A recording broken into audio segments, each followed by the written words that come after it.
Alhamdulillah wassalatu wassalamu ala Rasulillah wa ala alihi wa sahbihi wa mawalah. Allahumma anfa'na bima 'allamtana wa 'allimna ma yanfa'una.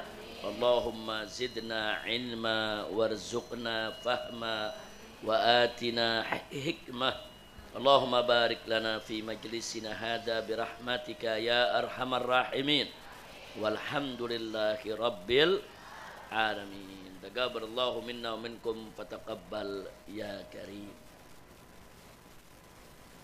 Ibu-ibu, para ustazah, para ummahat, para akhwat, rahimakumullah. Alhamdulillah pada kesempatan hari ini kita bisa saling bersilaturahim di majelis pertemuan ini. Mudah-mudahan majelis pertemuan ini diberkahi oleh Allah Subhanahu wa taala. Sebelum kita mulai majelis pertemuan di mana masing-masing rombongan nanti pimpinannya memperkenalkan diri, memperkenalkan rombongannya dan menyampaikan hajatnya. Mudah-mudahan insya Allah dengan berkah silaturahim ini menjadi penyebab turunnya rahmat dan barakah. Amin ya rabbal alamin. Nah, sebagaimana biasa sebelum majelis pertemuan kita buka untuk masing-masing tamu menyampaikan apa yang mau disampaikan. Terlebih dahulu kita baca kitab Riyadhus Shalihin. Kitab Riyadhus Shalihin karangan Al-Imam An-Nawawi radhiyallahu anhu. Imam Nawawi ini dilahirkan tahun 631 Hijriyah dan wafat tahun 676 Hijriyah. Artinya kalau 676 Hijriah sampai sekarang ini sudah hampir 800 tahun, Bu. Tapi kitab ini bertahan karena memang penuh keberkahan dan banyak dibaca di pondok-pondok pesantren, di majelis-majelis taklim, juga sering dijadikan pegangan bagi para ustadzah, bagi para dai yang hendak berdakwah. Karena memang dalam kitab ini disusun secara tematik. Nah, jadi Imam Nawawi menyusunnya secara tematik. Seperti hari ini kita masuk bab takwa. Beliau kumpulkan ayat-ayat Al-Quran yang berkaitan dengan takwa. Kemudian beliau kumpulkan hadis-hadis Nabi yang berkaitan dengan takwa. Nah, jadi itulah sebabnya kitab ini sangat masyhur dan menjadi pegangan para ustazah, para dai, para penceramah. Nah, jadi nggak repot-repot lagi para ustazah kalau mau cari ayat dengan cari hadis berdasarkan tema-tema tertentu. Oh, ada lagi tema tentang sabar. Nah, nanti dikumpulkan tuh sama Imam Nawawi, mana ayat-ayat Quran tentang sabar, mana hadis-hadis Nabi tentang sabar. Jadi para ustazah tinggal pilih aja mau bicara tentang apa, semua diberikan masing-masing tema oleh Imam Nawawi. Jadi memudahkan kita untuk berdakwah. Baik, sekarang kita sudah masuk bab ke-6 dari kitab Riyadhus Shalihin. Nah, hari ini babnya tentang babut takwa. Bab tentang takwa.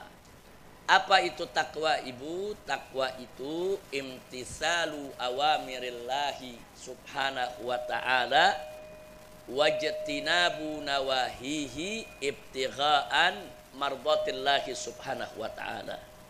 Artinya takwa itu ialah menjalankan segala perintah Allah dan meninggalkan segala larangannya semata-mata hanya untuk mencari ridha Allah. Nah, itu yang dimaksud dengan takwa.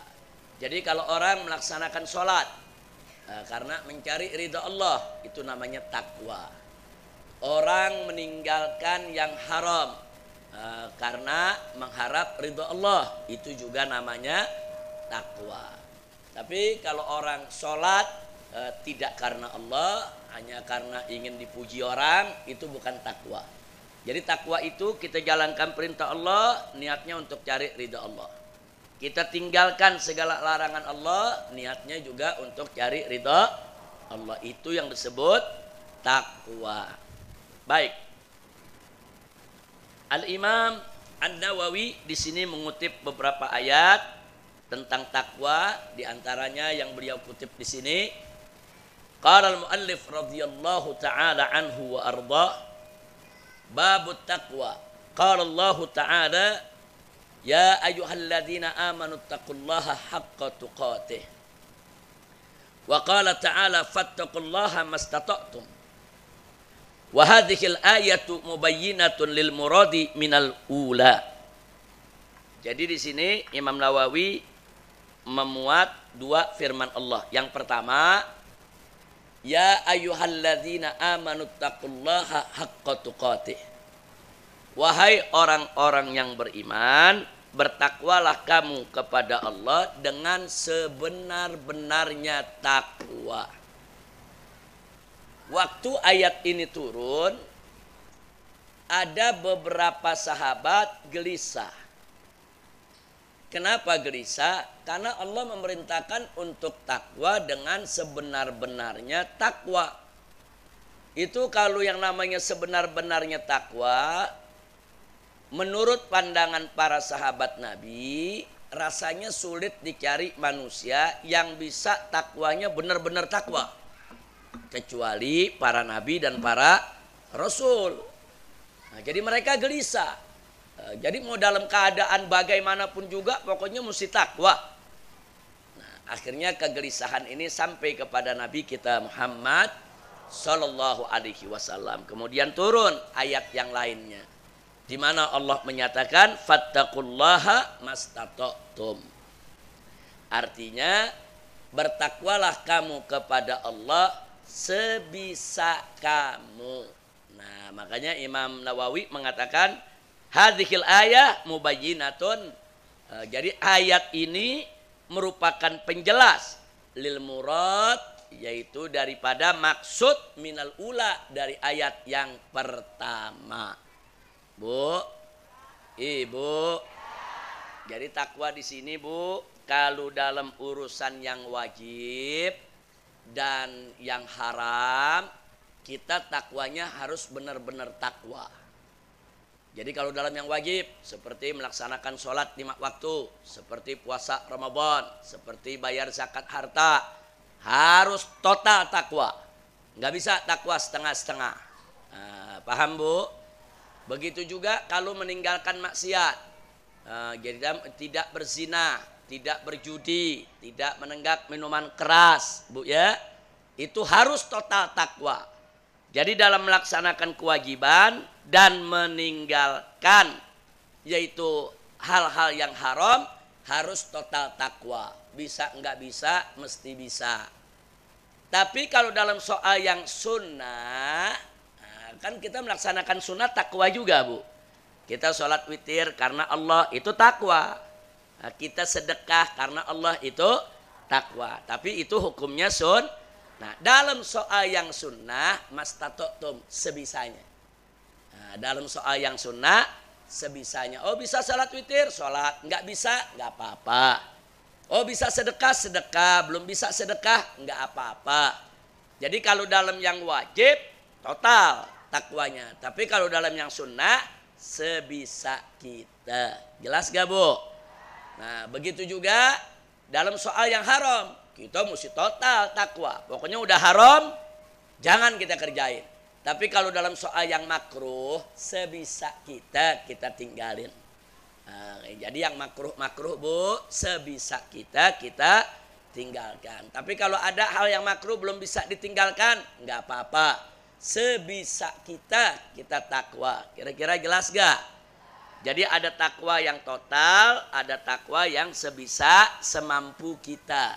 Dalam hal yang wajib, total takwanya. Dalam hal yang sunnah, semampu kita. Dalam hal yang haram, total takwa kepada Allah, jangan dikerjakan. Tapi dalam hal yang makruh, semampu kita. Sampai di sini kira-kira jelas gak, Bu? Alhamdulillah. Nah sekarang mari kita lihat apa manfaat dari takwa. Nah di sini Al-Imamun Nawawi membawakan satu ayat di mana Allah berfirman, ya ayyuhalladzina amanu taqullaha wa qulu qawlan sadida yuslih lakum a'malakum. Masya Allah, Bu. Di sini Allah nyatakan, hai orang-orang yang beriman, ittaqullah, bertakwalah kamu sekalian kepada Allah, wa qulu qawlan sadida, dan ucapkanlah ucapan-ucapan yang benar. Dalam bahasa Arab, Bu, ada sadid, ada syadid. Artinya beda tuh, Bu. Kalau sadid pakai sin biasa, Bu, ya, yang gak ada titik tiganya, Bu, itu artinya benar.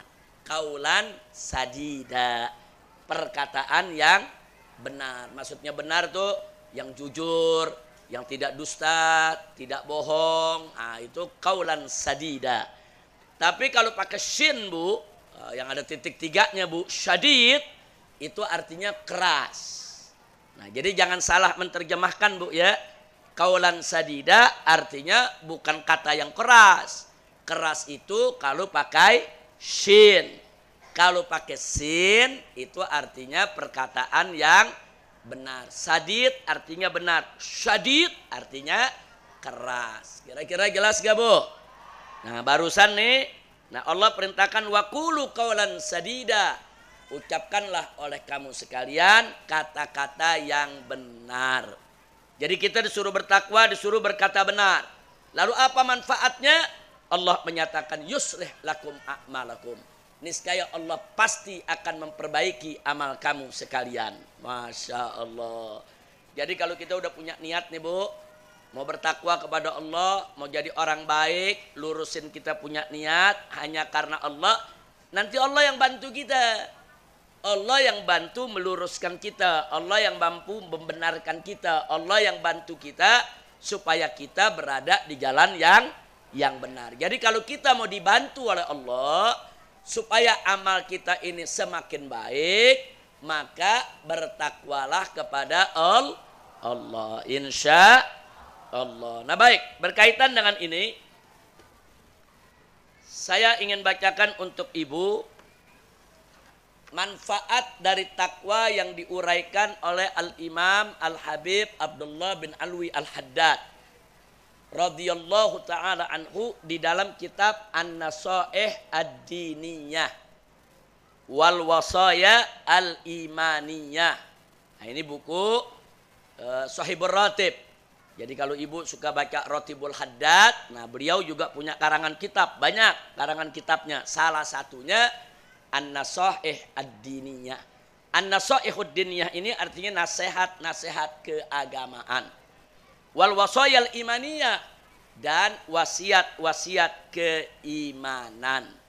Nah, mari kita lihat. Ada yang menarik, Ibu, di sini. Saya mau sampaikan.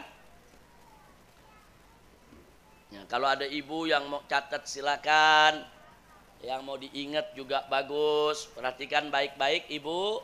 Atau nanti Ibu kalau nggak bawa catatan di sini atau takut lupa, nanti buka Islamic Brotherhood Televisi, buka IB TV. Nanti di IB TV diputar lagi nih. Kita punya pengajian nih, pertemuan ini nih.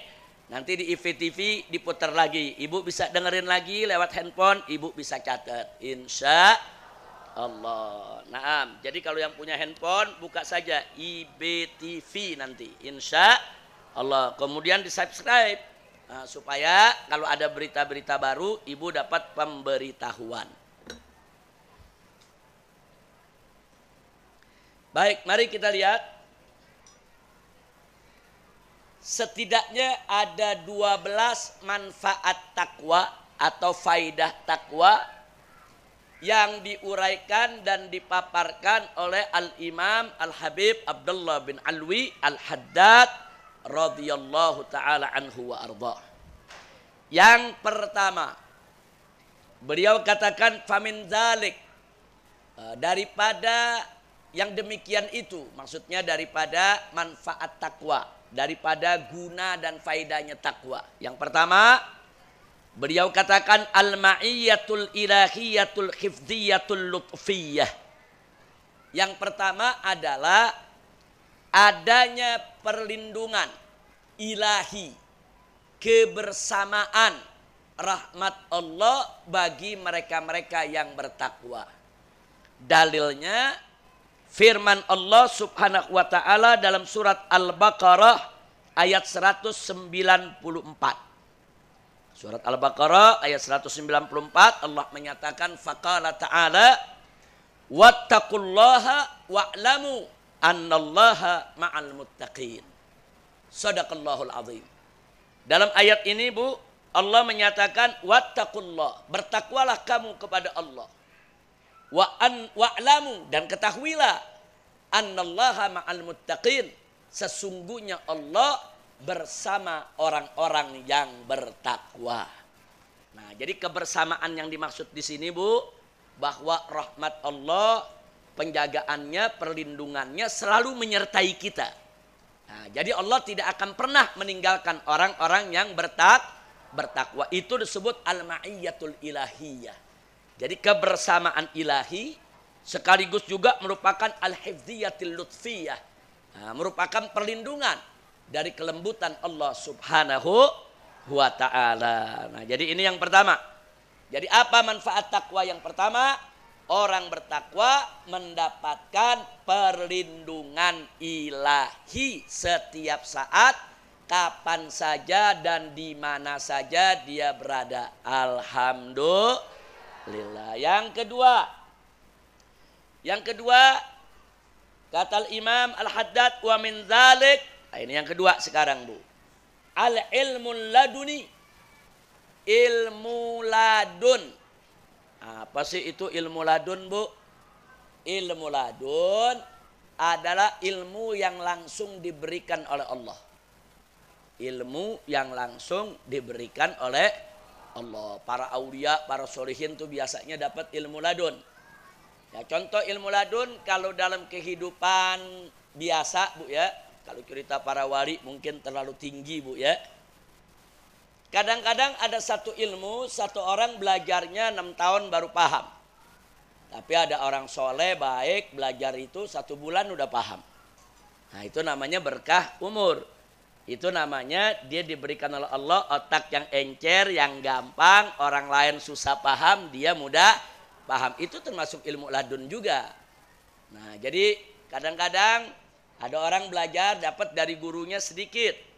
Tapi begitu di rumah direnungkan dia dapat banyak. Nah, kadang-kadang yang dia dapat lebih dari yang gurunya ajarkan. Nah, itu namanya ilmu ladun. Atau ilmu-ilmu yang datang begitu saja, yang dia bisa tahu orang lain nggak tahu. Nah, contohnya seperti apa? Seperti Nabi Khidir umpamanya. Waktu ketemu Nabi Musa. Nabi Khidir itu punya ilmu yang Nabi Musa nggak punya. Nabi Khidir bisa mengetahui yang Nabi Musa tidak tahu. Itu juga termasuk ilmu ladun. Intinya ilmu ladun itu adalah ilmu anugerah dari Allah. Siapa aja bisa dapat asal dia bertakwa. Makanya di sini Allah nyatakan, yaitu di dalam Al-Qur'anul Karim surat Al-Baqarah ayat 282. Apa kata Allah? Faqala ta'ala wattaqullaha wa yu'allimukumullah. Artinya bertakwalah kamu kepada Allah, niscaya Allah pasti akan mengajarkan kamu. Atau Allah akan memberikan kamu ilmu. Nah, ini yang dimaksud ilmu di sini adalah ilmu ladun. Ilmu yang langsung dapat sebagai anugerah dari Allah. Jadi orang-orang yang bertakwa nggak usah khawatir. Nggak bakal ditutup pintu ilmu sama Allah.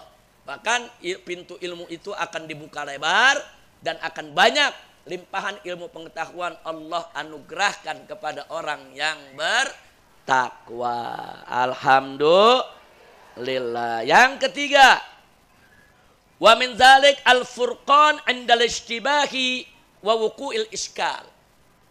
Artinya orang yang bertakwa itu diberikan oleh Allah kemampuan al-furqan. Apa itu al-furqan? Kemampuan untuk membedakan antara yang baik dan yang buruk, membedakan atau Allah berikan penjelasan tentang hal-hal yang muskil, hal-hal yang sulit. Orang lain sulit paham, dia mudah untuk memahaminya. Nah, ini namanya kemampuan untuk al-furqan. Nah, itu yang ketiga. Yang keempat, wal kafaratu lisayyi'at, yaitu sebagai penghapus keburukan. Jadi kalau kita ada cacat, celah, buruk, aib, saudara, nah maka dengan takwa kepada Allah, keburukan-keburukan tadi Allah hapus. Alhamdulillah. Yang kelima, wal magfiratu lidzunub, dan menjadi pengampun bagi dosa-dosa kita. Subhanallah. Ini yang ketiga, keempat, kelima.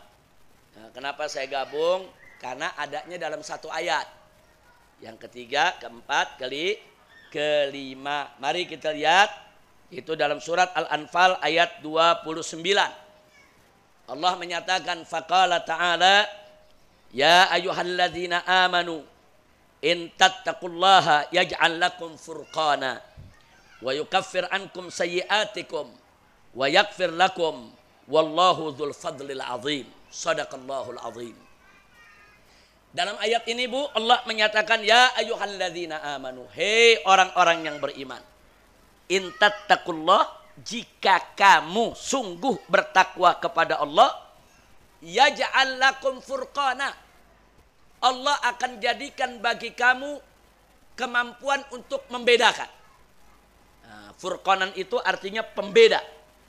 Jadi dengan hati nuraninya dia bisa bedain mana yang baik, mana yang buruk, mana yang bagus, mana yang jelek. Nah, itu kemampuan gak gampang tuh Bu. Kadang-kadang ada orang pinter nggak bisa juga dia bedain yang baik sama yang buruk. Kadang-kadang ada orang dengan sederet gelar tapi dia nggak mampu bedakan mana yang bagus, mana yang jelek. Tapi ada orang yang ilmunya nggak seberapa tapi kemampuannya luar biasa. Dia mampu bedakan mana yang baik, mana yang buruk, mana yang bagus, mana yang jelek. Dia bisa membedakan, dia punya kekuatan furqan. Kenapa? Karena dia bertakwa kepada Allah. Selanjutnya Allah nyatakan wa yukaffir ankum sayyi'atikum, dan Allah akan hapuskan keburukanmu. Jadi Allah hapus dari kamu segala macam keburukan.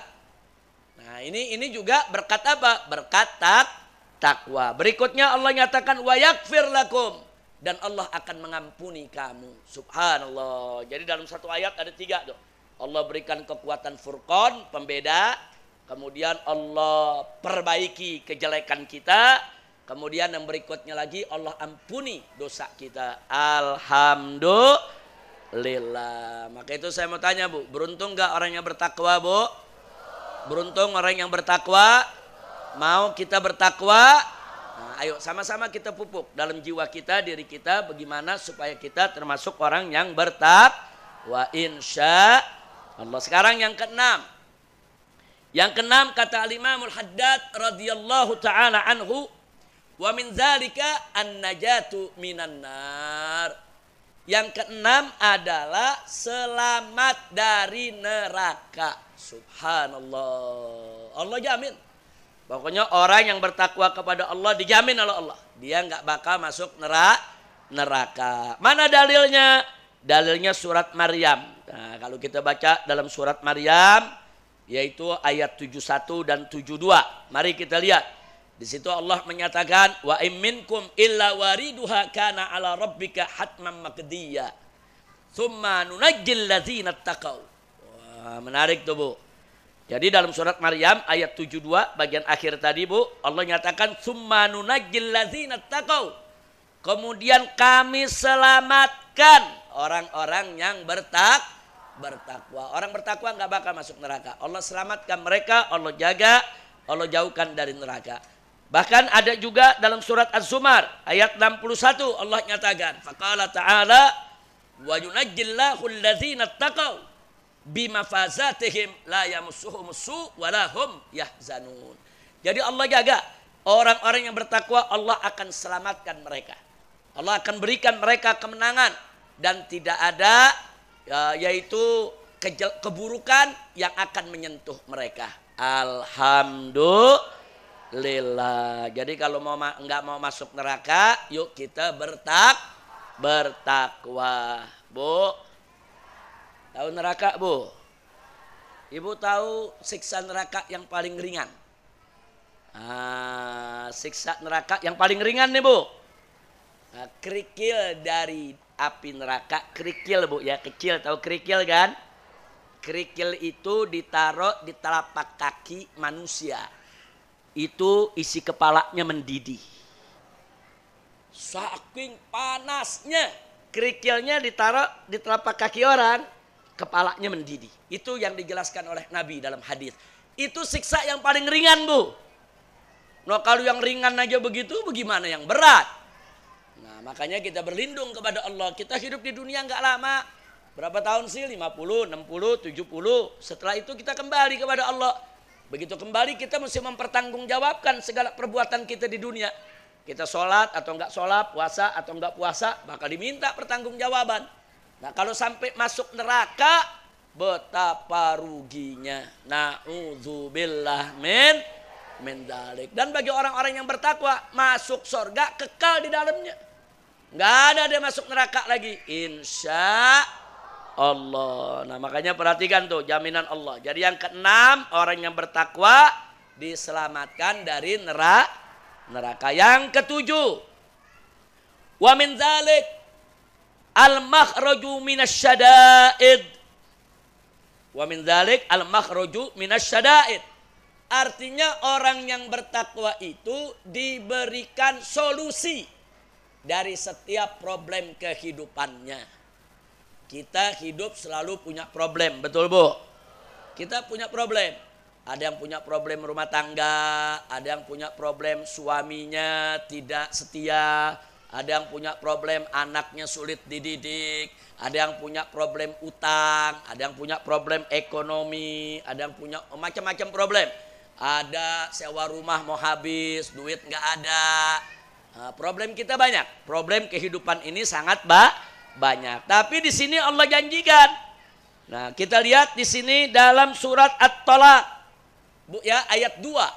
Nah, surat At-Tolak ayat 2 apa Allah nyatakan? Wa may yattaqillaha yaj'al lahu makhraja. Barang siapa bertakwa kepada Allah, niscaya Allah akan jadikan bagi dia makhraja, solusi bagi setiap problem kehidupannya. Alhamdulillah. Jadi nggak usah khawatir kalau kita bertakwa. Mau sesulit apa sih problem kita, pasti Allah kasih jalan keluar.